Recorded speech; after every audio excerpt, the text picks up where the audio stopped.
The sun goes down, the stars come out, and all that counts is here.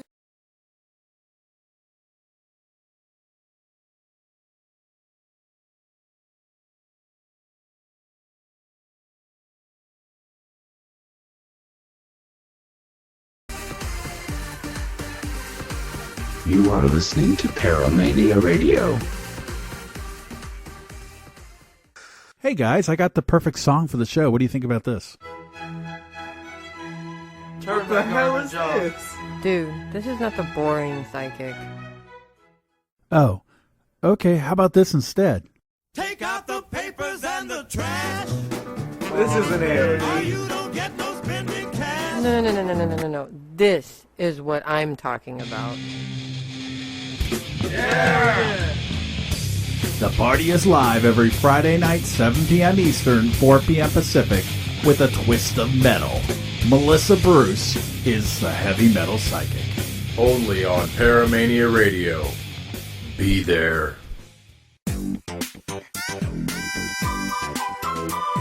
you want talk radio that is hip, exciting, and has amazing guests? And it's all about the paranormal. Join Sheena Meadow each week on Tuesdays at 6 p.m. Eastern, 3 p.m. Pacific. You'll want to come play with us at the Haunted Playground.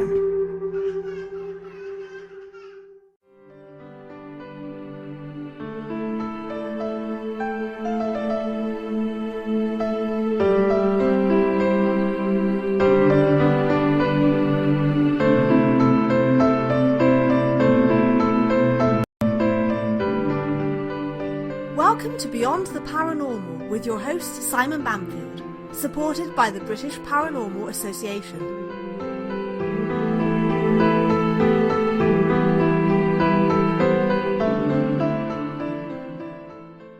Welcome to Beyond the Paranormal. My name is Simon Bamfield and I'm your host for this evening. Now joining me through Skype is Daniel Litchfield from UK Ghost Hunters and Very Paranormal, and we'll be talking to him about his experiences, the investigations he's been to, and also about some equipment that he uses on those investigations. So Dan joins me now. Hello Dan. Hi, how you doing, Simon? You all right? Hello, very well, thank you very much indeed. Thank you for coming on the show. You're welcome. That's okay. So, just to give you a bit of introduction, how did you become interested in the paranormal? A few years back, basically, had some things happening around a family member's house, which was related to one of those family members, and it was all to do with what we thought was an imaginary friend to start with. It moved on from there to we found out that the imaginary friend itself was being called by a specific name, and we managed to link that to something that had happened in the past in that same area. So you can imagine that the family member was a very young child, and had their own imaginary friend, and the name that they were calling it by, and literally, I'm talking this child was about 3 years old at the time, and they brought up something which you wouldn't expect a 3-year-old to bring up, which was literally about how this child had passed away, what had happened, where it was, and things like that. And so of course that got me into it, and I got involved with a local group, and then from there decided to move on and actually start my own thing once I got my full interest into it. I see, right, okay. And what, when you did your first investigation, do you remember if anything happened on that one? Well, the first official one that I did was actually at that house with the, where it happened, where these things were happening with the family member. Yeah. We had K2 going off in the one area, and at the same time we were hearing what sounded like a running child along a landing in your house, and that was what we were hearing mainly, was noises like that. We had equipment going off, and I walked down the stairs, and one of my first main experience was I walked down the stairs that same night, and I felt like what felt like a rush of energy coming through me, and I just went all completely jelly-legged on the stairs. and that was one of the strangest feelings I ever had to start with, and that's what really sort of spurred my interest fully, was trying to find out what those sorts of things could be. I see. Right. Okay. So after you you did that investigation, you said you joined a local team. That was it. Yeah. Yeah. Did you do any further investigations after that with that team? Yeah, we did a few. We did a few different places. The biggest one was the Weald and Downland Museum, but that was, at the time, there was a split in the group at that point. So, and I'd moved away from that side of things, and I'd actually then started up the group that obviously I then founded, which was Gloucester Ghost Hunters, which has now been rebranded over to UK Ghost Hunters. Right. Okay. And during the sort of Gloucester Ghost Hunters investigation team that you had, did you do public events, or was it private investigations you were focusing on? It was all private, yeah. We would merge with some other groups as well, get involved in some of the bigger places, and but mainly we concentrated on a lot of places which we were at ourselves. Right, I see. Yeah, so a lot of sort of private investigations that you were doing. That's it, yeah. And sort of helping the community, which is really good. That was it to start with, yeah. It's moved on. We've kind of moved on. The private investigations have dropped off slightly, whereas we spend more time now doing more and more places which are larger venues. But as I say, we're generally there on our own. I see. So you investigate as a team rather than inviting people to come along. Yes, yeah. We don't generally take the public along. We do have some odd occasions where we would have spaces which we would need to fill. It's the general thing. Sad side of it is the cost side of things to get into some of the venues. So we would then possibly open it up to some people within our group page, and at that point, if there was space, obviously we would bring them along. Yeah, and is there a memorable experience that you've had that really sticks out in your mind? The most memorable was our first experience at Drakelow Tunnels in Kidderminster. The group we were wandering around the tunnels, and the group were trying to work out what on earth was going on with me. And I mean, I don't remember it as such. I only remember what everybody's telling me afterwards, because I was wandering tunnels in the dark with no torch, no nothing. I was well ahead of the rest of the group. I had to be dragged out and cleared by one of our mediums. They had to physically restrain me at one point in time. I'd actually opened myself up too much to what was going on in there, and I literally had to be dragged down. When the rest of the guys, is one of the things I trust about my group, is that they would not let me back in because of what had happened. Yeah, I can understand that. I've had a similar experience in a different location, and I must admit I don't remember the experience at all. All I remember is somebody sort of shouting, we need to get Simon out now. We need to get him out into the break room immediately, and that's all I remember. The crazy thing about it for me is that they literally they saw me stood at the one wall and wondering what I was staring at, and somebody took a photo from behind me, and you actually see my name written on the wall in red writing. Oh. So you just see Dan written on the wall in red writing. So I was stood there in the dark looking at that, which is very, very, very strange.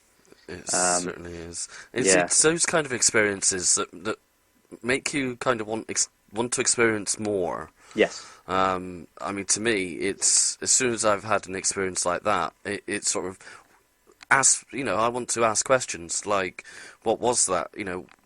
What exactly causes this? And it's always a mystery, isn't it? Yeah, exactly. I mean, the one thing we don't get involved with is Ouija boards, you see. So these things are nothing to do with that whatsoever. It's just purely and simply opening myself up too much, not actually shutting myself down and closing myself off to these things. It was just at that point in time, it was just literally I was just too open. One of the things about having some good mediums in our group is that they've helped me to close down from these things. They've over the time we've been together. I've had them with me consistently now for nearly 3 years, and they've helped me in that respect. Yeah, it's always good to have somebody on hand in case of these experiences. And I must admit, it's always good to have a medium. And also, not a lot of people know how to close themselves down properly. No. Especially, I mean, I do believe that everybody has some kind of psychic ability. It's just unlocking it and learning Exactly. to control it, really. Yeah, exactly. I mean, I'm quite lucky because in our group we've actually got 2 mediums, and they're actually a couple themselves in normal life, Yeah. rather than just the paranormal life. So they work well with each other, and they're 2 very close friends as well, which means that they, obviously we put a lot of trust in them. I have a lot of trust and faith in them as well, and that really does help us when we're investigating. Yeah, I must admit, having 2 people like that on hand is an absolutely fantastic, because I know, very lucky. Yeah, you've got the experience there. As I said, if anything like that goes wrong, then what you can do is just call on them, and they'll be able to sort it out for you. Exactly. I mean, it's very strange how we met, believe it or not, as well. So it was kind of, you could say, it's like fate brought us all together. All right. Did you want to tell people how you got together? Yeah, I mean, it started off. I met John. I was doing my day job, and I met him in Tewkesbury, the one just randomly. Yeah. I was walking up the road, and he came out of the scout hut in Tewkesbury, and we got talking. And I was working there again a few days or so, about a week or so later. Saw him again. We was chatting, and I finished working up in Tewkesbury and moved back over to Gloucester. And I was just randomly walking up the road outside of the hospital for my day job, and him and his partner Rita were walking down the road. Oh. And we stopped talking. We were both looking at each other, saying, I know you. He was saying, and it's literally Rita started picking up on something that was relatively negative that had latched itself onto me, and I'd been feeling quite rough in myself for the previous couple of weeks. Ever since I'd done an investigation at the Black Swan in Devizes. And Rita just said to John, she said, "John, clear him." So I'm there, stood there in my work gear in the middle of the street, and John's doing a clearance on me there and then. But I have to admit, within an hour, I felt great. I felt absolutely great. And then since then, we got in contact through Facebook, and literally within a month or so, John and Rita are part of the group. And they've been with me since, and so it's quite strange circumstances, but it was very, it was one of those things where you just randomly met in the street, and it's just gone from there, and now they're 2 of my best friends. Yeah, and that's really good, and it's very good, very sort of fate story, isn't it? Exactly. It's strange like that when things happen, when you see somebody. It's almost like when you're thinking of somebody, and then suddenly they're there, or they phone you or something like that. Yeah. So that's really good that you've actually got somebody to, a part of your group that's knowledgeable in the medium side of things. That's fantastic. And obviously you did some private investigations with the Gloucester Ghost Hunters, and now you've moved to UK Ghost Hunters? Well, UK Ghost Hunters is a rebrand for Gloucester Ghost Hunters. So the original group was Gloucester Ghost Hunters that I founded in 2012. Right, okay. And we've rebranded recently with regards to a new venture that we've been doing, we've been looking into doing, and which we've just signed up to do. And so UK Ghost Hunters itself is just literally come from literally purely a rebrand, as I say. I see. That is basically where it's come from. And what are the investigations you've done with them? So under Gloucester Ghost Hunters, we've done a lot of it is pubs, hotels, mainly in and around Gloucester and Tewkesbury area. We've been off and around into a little into Wales, off to the Savoy Theatre in Monmouth. Oh yes, I know the Savoy Theatre. I've done it myself, and I must admit I had a very strange experience when I went, and I actually got some footage on YouTube, and I must admit it's as if it's a sound which is like someone throwing something. We were on the balcony, and we were all quiet. And then all of a sudden, you just hear this loud noise, like as if somebody thrown something up on the balcony. Right, yeah. And it came out of nowhere. Yeah. So sort of experience? Did you have any experiences at Savoy Theatre? Our best one was some table tipping we did. The table, literally, we were using at the time was just dragging itself across the stage, literally. But it wasn't turning as such; it was more dragging, and that's some of the best we had. We were there with a different medium that night. Unfortunately, John and Rita, our mediums, weren't able to make it that day for family reasons, and we had a different medium with us, and we were talking about this one female that he was picking up on, and next thing you know, the table starts literally just dragging across the stage, and that was one of the best experiences we had there. With the table tipping, do you use like a foldable table, or? Yeah, we use a very small little wooden table. It's you can buy them they're not expensive tables. Oh. They are just literally a cross-leg table. It's quite sturdy once it's together. They're a bit back-breaking because you have to lean over quite a bit to get on, to actually do them. Yes, But we've just recently purchased a larger table, something taller, so we're not having to actually bend over as much, so we can put as much in as possible because you don't end up with as much backache. But I can fully understand that, especially when you sort of, you think, oh, I've got a vigil, right, we're going to be in this vigil for, say, an hour. You think, well, I'll do 10 minutes, 15 minutes. Even after that time, you're thinking, I've really got to stand up. Yeah. These little tables, unfortunately, sometimes after only a couple of minutes, sometimes your back is absolutely killing you, and it's just you sometimes just have to break what you're doing just to be able to stand up straight and go and have a sit down somewhere. Yeah. But no, we've just got ourselves a new one. We're just in process of trying to test it out and see if it works quite well. We had some good results on the weekend. Started with some good results with it on the last weekend. We've just done Saltmarsh Hall in Yorkshire. So one of the last investigations they're ever going to do there. Yes. So we managed to get some great stuff. We're just in the process of doing the review at the moment as we speak. Yeah, the review.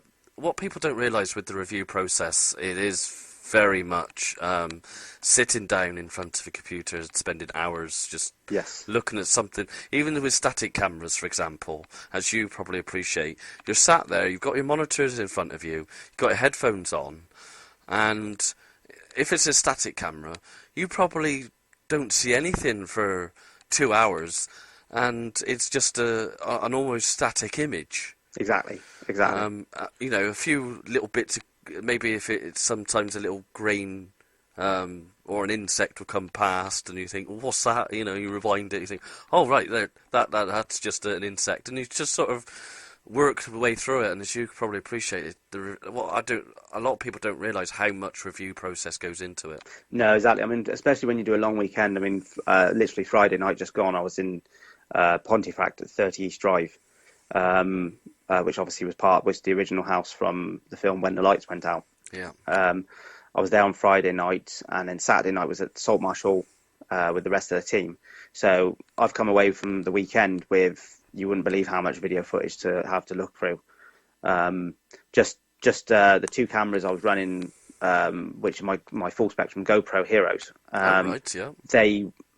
Just those two themselves are nearly 50 gigabytes worth of video footage. Yes. So it's huge amounts of footage those are to deal with. So about 6 hours, isn't it, or something like that? Well, we were running for Pontefract itself for 30 East Drive. There was a couple of us actually, a few friends. We hired the whole house for the night. We hired it from 6 p.m. in the evening until midday the next day.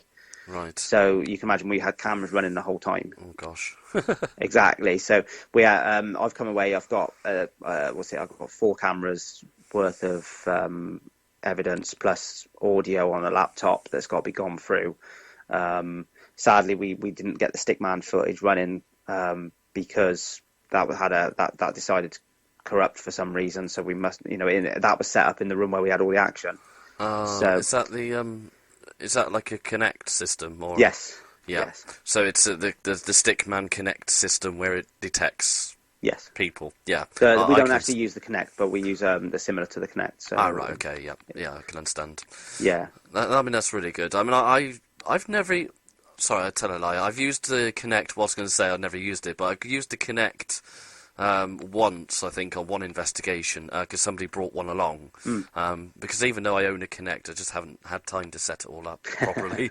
But I have my trusty laptop, which is quite good. So we set up the Kinect, and I must admit, it was an interesting experience. So we had a few things that happened where picked out something coming from the ceiling and then dropping down. Exactly, yeah. And there's nothing. And we had another camera, which was an infrared night vision camera, facing the same area. Yeah. And there was nothing there dropping down or anything like that. So no. Of experience. You've got to watch it a little bit, because one of the things I found with it, unfortunately, is that it does sometimes pick up on something.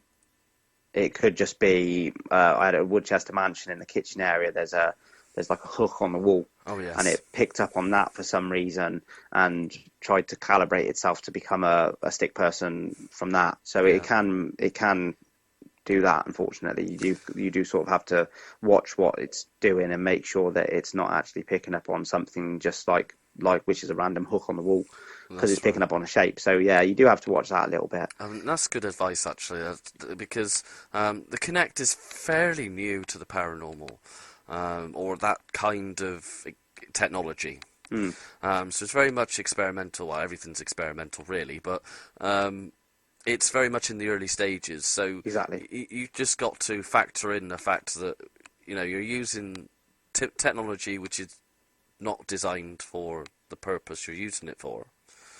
And things can, as I said, things can pop up and might be nothing, Exactly. Yeah, it's one of those things you got to. I mean, whether you're using Spirit Box, whether you're using anything really, any bit of kit you're trying to use, especially EMF meters, for example. We found numerous different EMF meters get affected in different ways by different things.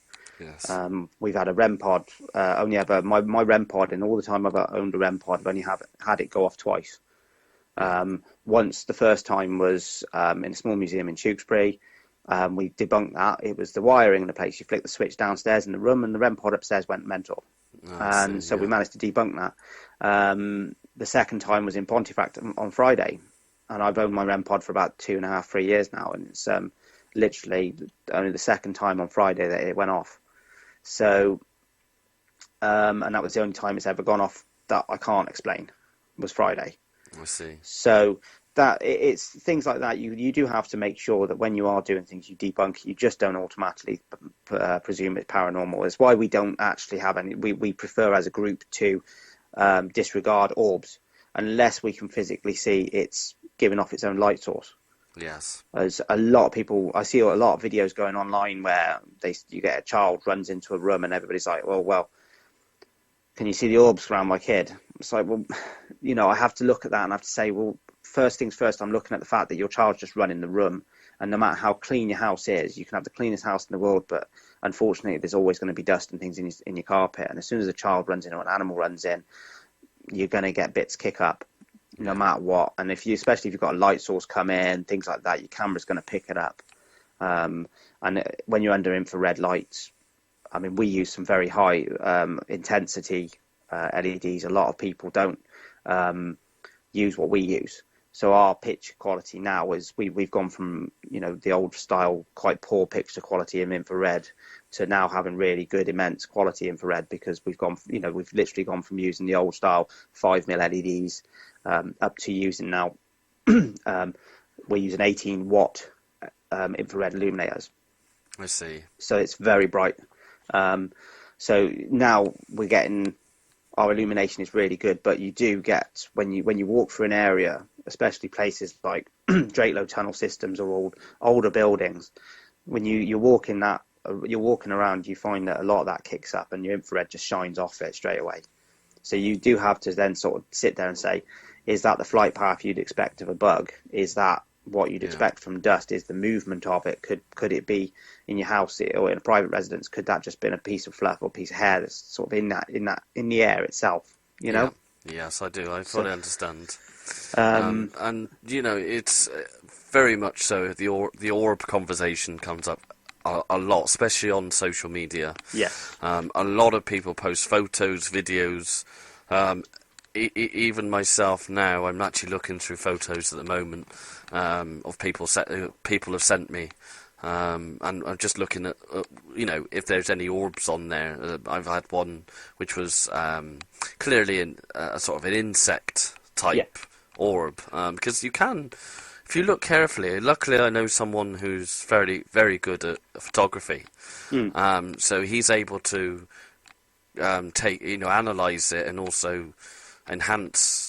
And properly analyse photos, so that's why I send him loads of photos all the time, and he puts it into negatives. He can, all sorts of things he does, really magical, and he's able to tell you what the kind of image it is, whether it's. And I must admit, I've sent him some videos before now, and he's not been able to explain them. Basically, what it was there was a place I did actually in the Explosions Museum. Yes, yeah, I've been there numerous times, yeah. Yeah, so there's, in the Explosion Museum, there's an outside building, which has, it's like just almost it's like a one corridor. And there's no windows at all or anything like that. There's just one door at the back, and that's it. Okay. And I was filming there, had a static camcorder running on night vision, and you just see this green. I don't know. It's this sort of like a green rod thing. Okay. And it just appears, goes to the sort of right hand side of the screen. It just disappears again. That's very strange. And considering I thought, well, there's no windows, there's nobody is around. The door is shut. And there's no lights or anything, or no smoke detectors or anything like that, because it's a building which has got no electricity in either, no lights or nothing in the building. So that was very strange. Yeah. And I still haven't been able to explain it to this day. No, that does sound very strange. There's things like that are weird. I mean, I remember one of the first private residences I ever did. It was I had the old CCTV set up, and I left it running out all night, even after we'd gone. And one of the strangest things was happening with it. We had this string. It was like a string of orbs. It's like 4, 5, 6 orbs. Yeah. With a line going through them, and it was moving up and down the corridor. And it's very strange. It was moving up and down the corridor, in and out of the sitting room, and back up the corridor, and back down into the sitting room all night. And it was doing it all night, and none of us could explain it whatsoever. It is a very, very strange thing. Sometimes what you do pick up, and you just can't explain. I mean, even when you try, you can see a car driving past the front door, so you can't say it's anything to do with light from outside in that respect. And when it's going off the screen as well, and then you're not seeing it on the next camera, it does make you wonder completely exactly, what on earth that was. Yeah, and I fully understand. Okay, well, I mean, we've gone through half the show already. So what we're going to do is we're just going to take a small break, and then we'll be back right after this, so please don't go anywhere.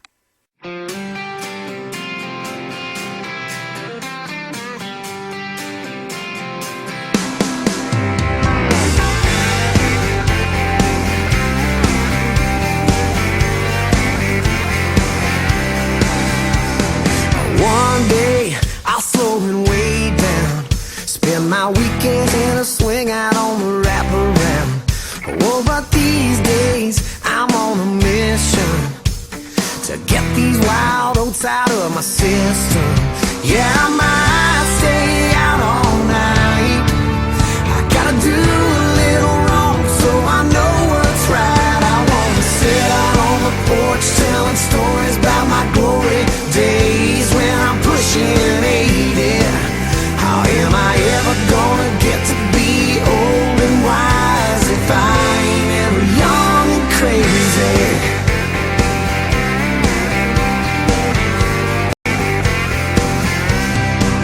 Now I might have to kiss, no telling how many lips, before I ever really figure out what love is. Go through some heartbreaks, wake up with headaches. Don't learn nothing till you make a lot of mistakes. How will I know where to draw the line if I don't cross it a few hundred times? I wanna sit out on the porch telling stories about my glory days when I'm pushing 80. How am I ever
Have you ever wondered what's behind the open door?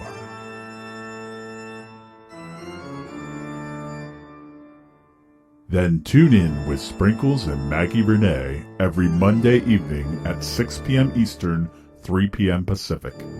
Only on the Paramania Radio Network.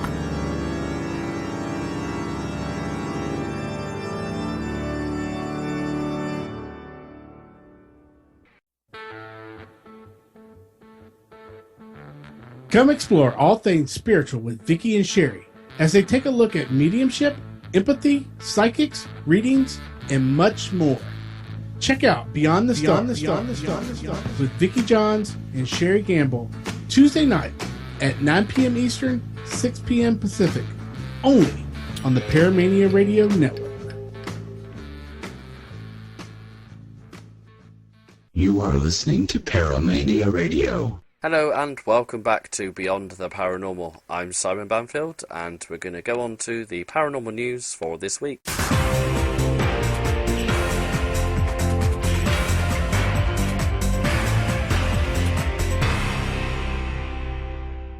Welcome to the paranormal news. I'm Simon Banfield. The headlines for this week: paranormal tip-offs should be evaluated in missing person cases.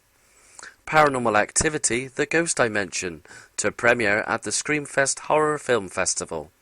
And paranormal investigator claims that he's found Elizabeth Taylor's ghost. Paranormal tip-offs should be evaluated in missing persons inquiries, say official police guidelines. Police investigating missing person cases should look into information they receive from psychics, clairvoyants and witches, according to official new guidelines.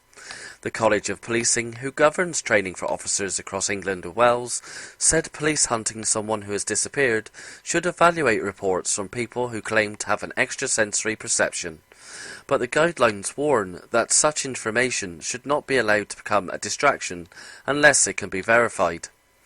Any information received from psychics should be evaluated in the context of the case, should never become a distraction to the overall investigation and search strategy unless it can be verified. These contacts usually come from well-intentional people, but the motive of the individual should always be ascertained, especially where financial gain is included. Paranormal Activity, The Ghost Dimension, to premiere at Screamfest. Real 3D at the TCL Chinese Theatre on Thursday 22nd of October will host the Screamfest Horror Film Festival the day before its wide release. The movie is a homecoming of sorts for the Scary Movie franchise, as the first Paranormal made its debut at the festival, the largest and longest running horror festival in the US in 2007. We are thrilled to have the Paranormal Activity The Ghost Dimension premiere close this year's festival, said Screamfest founder and festival director Rachel Belofsky. We are so proud of his success and the franchise. It's great to have him back in the festival where it all began. Paranormal investigator claims he's found Elizabeth Taylor's ghost who breathed on his neck. A paranormal expert is claimed to have made contact with Elizabeth Taylor's ghost. Mickey Vermouch, 63 from Scarborough, said he crossed the Hollywood legend's ghost during a paranormal investigation while filming an episode of My Big Fat Gypsy Psychic, an upcoming TV show. Mr. Vermouch, known effectively as Gypsy Boy, says Taylor breathed on his neck while visiting Pinewood Studios in Buckinghamshire, where the next James Bond film named Spectre is being shot. Speaking after his encounter, he said, "I had no idea where I was being taken to during the paranormal investigation. The spirits were coming through thick and fast, one after the other. It's like they can't bear to leave the place." Psychic also claims to have came across Vivian Leigh and Wallace Simpson during the trance. Mickey says he saw Liz Taylor walking down some stairs and encountered Vivian in a rather foul temper and even thinks he may have seen Winston Churchill. Okay, so that was the paranormal news for this week, and we're going to join Dan, our guest tonight, back again. Hello, Dan. Hi again, alright. Hello. Well, thank you for staying on. And we were just talking about the experiences in orbs and things like that that we've seen and comparing experiences. And now, what sort of...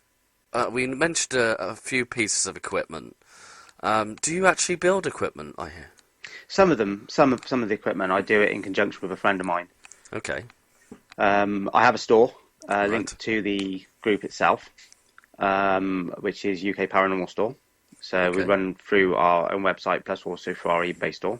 Right. Okay. We have some kit which we actually build ourselves. One of the things I already mentioned, which is the 18-watt illuminator. Yeah. So we do some illuminators. We also have a few different things. We have our own versions of the REM pod. We have obviously the usuals, the EM pumps, bits like that. Plus we also import in things as well. Yeah. So we do the usuals. Most people would have your spirit boxes, your K2 meters. We have another device which we sell. We've also tested ourselves, and we're in talks over at the moment for further development thing, which is the MF1 from Centex Paranormal in America. Right. That's a brilliant piece of kit, one of the best we've ever used. And what does that equipment do, just for people that are not aware? Well, the MF1 itself is it's an all-in-one device. The MF standing for multifunctional. Yeah. And it consists of an EMF detector, a geophone, and a temperature gauge. Right, I see. So the EMF detector is very, very good. It's not quite the same as what you'd see in the K2. So you don't have 5 or 6 LEDs. Yeah. It just has 2 LEDs and obviously a sound as well. And the higher the strength of the EMF, the brighter the LEDs become, the louder the sound becomes. And we've had more good results with that than we ever have had, believe it or not, with the K2. Yeah, right. And the geophone works really well as well. And with it all being in one device, you've got those few different things. So if you've got it on the floor and it's picking up on taps on the floor, then the geophone goes off. You've got the EMF then with it. But we tend to use it in conjunction with our K2 plus our natural tri-field meter as well. Yeah. Oh, right, I see. So I must admit, when I go on investigations, I do take a small flight case of equipment. But carload. Yeah. Well, actually saying that, I do have various. I haven't even actually counted how many boxes. About six, seven flight cases full, but I only take a small one on investigation because other people bring their own equipment as well. So it's very handy.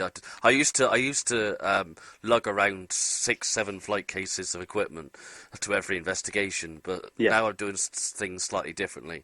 I'm able just to bring one flight case, and everybody else brings their own. So that's exactly. I think that's ideal.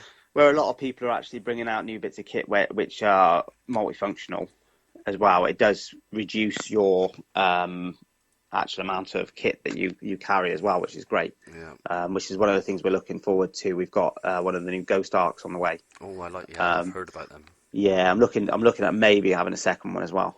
So splash the cash as they say, and all that lot. Yeah. So yeah, maybe looking at a second one of those, but yeah, really looking forward to that coming on to utilise that. But going back to some of the things that we do, I mean, the UK Ghost Hunters itself, UK Paranormal Store, I should say. I mean, we do loads of different things. Literally starting off from your usual illuminators, which we do have some we build. As I say, we're always in talks at the moment. One of the things as a group we do a lot of is table tipping. Yes. So one of the things we're actually looking at in terms of the store is we've trialed the prototype of it, and we're going through some bugs with it at the moment. Well, there's a device you can buy called a 3-axis device, which picks up on movement. So if you put it on a table and the table moves, it flashes a light and makes a sound. So a different coloured light for different directions. And we were looking at developing, at the moment we're developing that into a table. Oh, right. So when you see, because one of the things is that on camera sometimes you might not see the movement necessarily from the camera itself. Sorry, from the table itself. So what we're looking at the moment is incorporating that 3-axis device into the table. That's a good idea. And that way it will... We unfortunately, the prototype had too many LEDs, and so the moment it moved, it blinded everybody. Yeah. So It's not that a good is idea. the problem. You just say table tipping, right? Oh, it's moved, but I can't see where it moved because Can't the see LED. anything no more. Exactly. So a few too many LEDs in that one.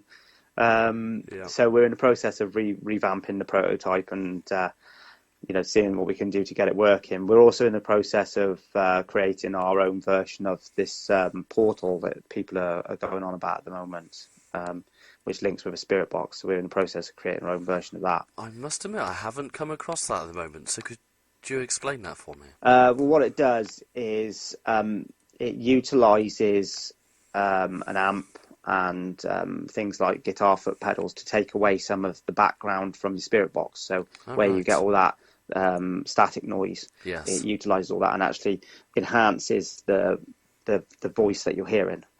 Oh, right. So what was that called again? Sorry. That's called a portal. Portal. Yeah. Right. That's one of the things we're looking at the moment. The difference between what you'll see online, which is a chap in America who's actually created the initial one. What our difference is, ours will actually have the oscilloscope on the front. I see. So you can actually physically see what's the noise that's coming through it. You can see it in a wave format. So that's one of the biggest differences between ours. From there, we're also looking at numerous other things. We've been looking at yes/no devices. I mean, you name it, we talked about looking at it really and seeing what we can do with it. So much, isn't there, that we could experiment with. Exactly. Because it's very much of trial and error. We don't obviously really know what we're dealing with as such. Exactly. So everything, you think everything can help. And you never know. I mean, it's getting to the stage where these more and more devices are picking up on things that we had never realised. Yeah, exactly. I mean, it's one of the biggest things we've been doing recently is point of view cameras, so action cameras. Yeah. Because Sony infrared cameras, for example, are getting more and more awkward to get hold of. Yes. Where Sony stopped doing putting the infrared into them, the night shot into them. So a lot more people now are doing full spectrum camcorders. So it's one of the things we've been looking at is not just full spectrum standard style camcorders as well. We've also been looking at the action cam side of it. So you go from your lower end through until we actually do GoPro Hero 3s as well. Ooh, I like the GoPro Heroes. I've got 2 of them myself, and they work really well. I bought one from a company in America, and it's got a flat lens on it, so the picture quality on that is immense. It's full 1080p as well. And I've got one which I did the conversion for itself. It's not easy converting them, but doing the conversion on them themselves, and then utilising the fisheye type lens on it. When you actually look at the video with the fisheye lens in it, it actually doesn't look that bad. So, and it does cover the room quite well. But it's not the usual full spectrum you see. It's not that bright pink that you get with most converted cameras. It's actually more of it. It looks closer to a proper infrared. I see. So it's more of a very, very pale greenish purplish colour. I know it might sound a bit bizarre, but the picture quality is immense on them though. So it's certainly worth looking. And if you're going to buy a point of view camera, it's certainly worth spending the money on something like a GoPro rather than one of the cheaper camcorders, which obviously they claim they're 720 or 1080p, but we all know that they're not. Yeah, that is the problem when people go online and sort of buy equipment. Sometimes they're not really described as they should be. Shall we say? It says 720 or something like that, and you get it. You think, no, this doesn't look like 720. And when you upload it to YouTube, I've had a situation where I had a camcorder that I'd bought online, and which wasn't a Sony because Sonys were just ridiculously expensive at the time. Yeah. And bought this camcorder that had a night vision on it, and it was. It said 720, which, to be honest, 720 and 1080, unless you're looking at it on a massive TV. Exactly. There's no much difference really, There to be isn't, honest. So I had a 720. I thought that'd be enough. Filmed it. Thought the quality's yeah, you know, and uploaded it to YouTube, and YouTube didn't even recognise it was the 720 footage. No, exactly. Even, the thing a lot of people don't realise, I think, is that when you are working under night vision, a camera works on the principle of it slows the shutter speed down. Yes. So you don't get your full 1080 or 720 no matter what you have under night vision. 1080, 720p, that's all into the standard video format when you're just doing it in normal light. If you're running under night vision itself, especially on one of the Sonys with the night shot, it slows your shutter speed down, so you do get more of a grainy picture, which is why you need illumination. I see people walking around with these big bulky illuminators, and I think this is what we thought. You see, was why do you need one of those big bulky illuminators with a hefty battery on the back of it that you're then lugging around all night? I must admit, I got one of those Sony ones that fit in the horseshoe. Yeah, and they're really good. I was very impressed with it. It does boost it considerable. Yeah. But even those you can't get hold of now for under 150, 200 £200. Exactly. I mean, we're selling the 18 watt illuminators for I think off the top of my head they're 85. So you've got 18 watts worth of illuminator. Yeah. And you have the option if you're in a smaller area, because what you don't want, obviously, if you're in a smaller area, you don't want it to flood out the room too much because it's bouncing off all the walls, and it's just everything becomes white rather than the greenish colour. So what we've done with it is we've actually made it so it's switchable. So you have the option to run 9 watt or 18 watt. Oh, that's so good. You can, and the beauty about that is that the battery life you can extend overall on the illuminator, because you can run 9 watts, and then once that starts to die off, you can run the other 9 watt, or you can run the full 18 in one go, which is brilliant in that respect. So we're running normally as a group we run 6 watt up to 18 watt. On the store we're doing at the moment we will be doing a 6 watt version. We're doing 9 watt and we're doing 18 watt at the moment as well. That's really good. But these are when you look at people who are selling these small CCTV type cam ones, little silver ones with 48 LEDs in them, those ones are running off 12 volt to get the maximum out. You have to run them off a 12 volt worth of batteries. Yes. And so that's quite a few little batteries. These ones we're doing, they run off of either a single, depending on whether the 6 watts run off a single, the 9 watt runs off a single, or depending on the type of LEDs we're using, can run off a double battery. Whereas the 18 watt also will run off a double battery. And these are the similar, just a bit bigger than AA battery, the 18650s, and we're averaging 6 to 12 hours battery life out of each one on a full charge. I see. Through these illuminators, which is great. So you've got full illumination for 6 to 12 hours. Oh, really good. So that's a full investigation and more. So with these batteries, are they, you just buy each battery, not rechargeable, are they? Or they are rechargeable, yeah. Oh, they are rechargeable, so you could just use them over and over again. You just use them over and over again, and then obviously once you find, as you do with normal rechargeable batteries, most rechargeable batteries don't hold the full charge that they say they do. Yeah. So if you've got a AA standard Duracell AA against a rechargeable AA, the rechargeable will never be the same voltage. Yeah, it's that bit lower. But the 18650s, these ones are rechargeable. They're brilliant. They run for hours on end. They're low watched, and what happens is all these things are. The illuminator itself is actually built. These illuminators are built into a very small package.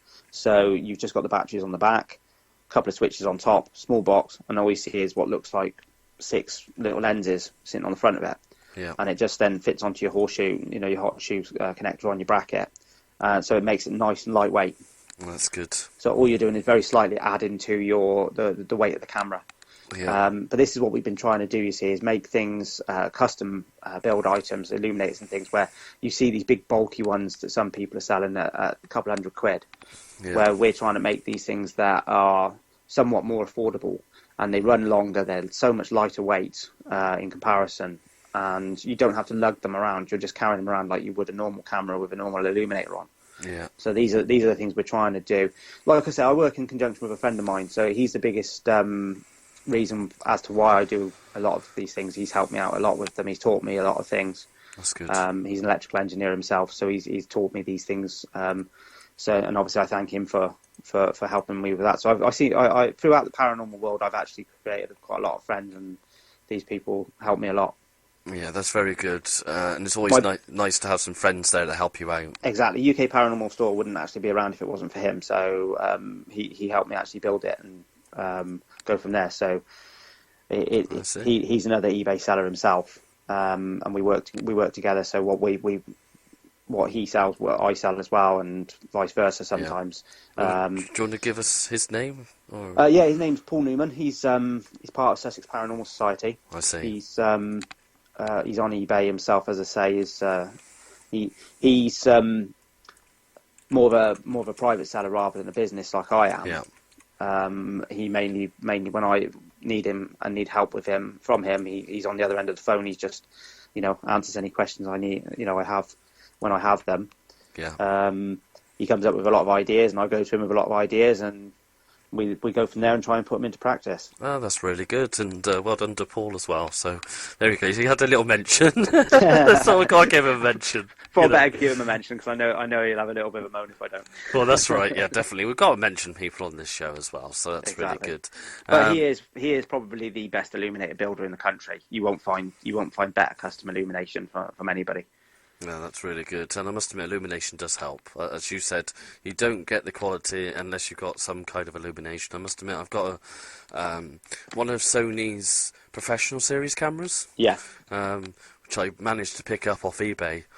And for relatively a good cost of what they normally are, to be honest, because they're not cheap. And it has night vision inside it. And I must admit, the quality on that is exceptional. I mean, it's TV broadcast quality. Yeah. And I've used it for several investigations so far, and it uses the small tapes, the DVC tapes. Yeah, those are the best ones, to be honest with you. And you can't get better than them. The only downside I found, I've switched over to a hard drive version now again. Yeah. But the downside I found to the tapes was having to stop every hour to be able to change the tape over. Yeah, that is the only thing. Yeah. That's the downside to them. But yeah, you couldn't beat the quality of them. The quality of them was immense in comparison. And I say the only downside is the switching of the tapes. The other downside is having to record them over to your computer using a FireWire. Yes. But do it. It's all in real time as well. So you've got 6 hours worth of footage. You're there for 6 hours trying to push them over to your computer. Well, that's right. Well, I'm quite lucky because I've got a FireWire card, a FireWire cable as well. But what I like about it, I've got this program on the computer, which as soon as the camcorder stops. And like when you press the record button and then you press it again, it will only take that footage. Yeah. So it won't do the blank spaces or anything like that. No. Which is really good. So it cuts it into each file automatically, so I can just leave it running and go and do other things. Yeah, exactly. But yeah, that is the biggest downside to it. I've been trying to look. There is for the camera I've got, there is hard drives you can fit to the bottom of them. Yeah. To be able to record onto a hard drive from them. Yes. But when I looked at the cost of that, it was going into over £1,000. So Tell me about it. Yeah. I thought that's best not to. Excuse me. That's best not to go with that. I don't think the wife would be too happy. Well, that's why I have the business, because it funds everything in that respect. So. Very much so. You're sort of a gadget sort of person, interested in technology like I am. Yes. So that's really good. And so, just to let you know, we're just coming to the end of the show. But before you go, I'd like you to, if you'd like to just give the websites that you have, and also any contact details you might want to share. Certainly, yeah.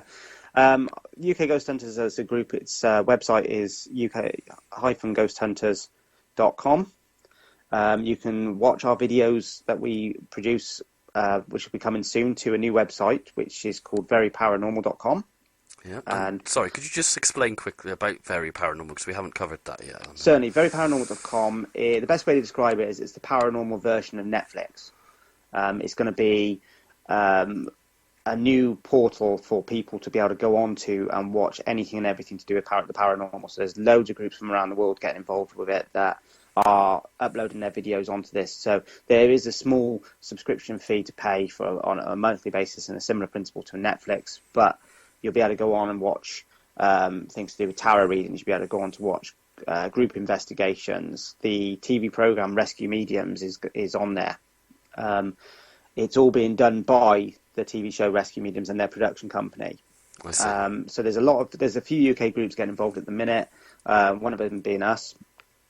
There's a lot of American groups, a lot of Canadian groups, and there's a few across Europe at the moment getting involved. So we're all uploading our videos and having it all there in one place, so people can log on, see it all there, and it's getting bigger and bigger as it goes. It's due to launch in the next sort of 3 to 5 weeks. At the moment, veryparanormal.com is the website, and there's a holding page there which you can see the teaser video, plus also some of the other teaser videos to do with things which have the Rescue Mediums program on. Yeah. So that's the basics about veryparanormal.com. Oh, that's really good. And any other contact details you'd like to give? Yeah, certainly. The website itself for the store is ukparanormalstore.com. Okay. You can find us on Facebook as well, both the store and also the group. And we're also on Twitter, which is UK_Ghost Hunters. Oh, brilliant. Well, thank you ever so much, Dan, for coming on the show. It's much appreciated. That's not a problem. You're more than welcome. And hopefully you'll come back soon again, especially when the Very Paranormal is up and running, and you come back and we'll have another talk. That'd be great. Yeah, thanks for inviting me. No problem at all. Well, that was Dan from UK Paranormal Store, UK Ghost Hunters, and also Very Paranormal. You know, it's great to have some experience about different technology, different equipment that people are using, and also the experiences they've had. I hope you enjoyed the show for this week. And just before we go, I'm just going to give you some information about the event that the Beyond the Paranormal radio show is the official radio show for Paraforce UK. So any details about Paraforce UK will be given on over this radio, so keep it tuned, to keep it to Beyond the Paranormal. You can also visit our website at www.beyondtheparanormal.tk. Okay, and you can also contact the show via the website. And if you'd like to be on the show as a guest, then please get in touch via the website. Thank you very much for tuning in this week, and we'll see you very, very soon. Thank you.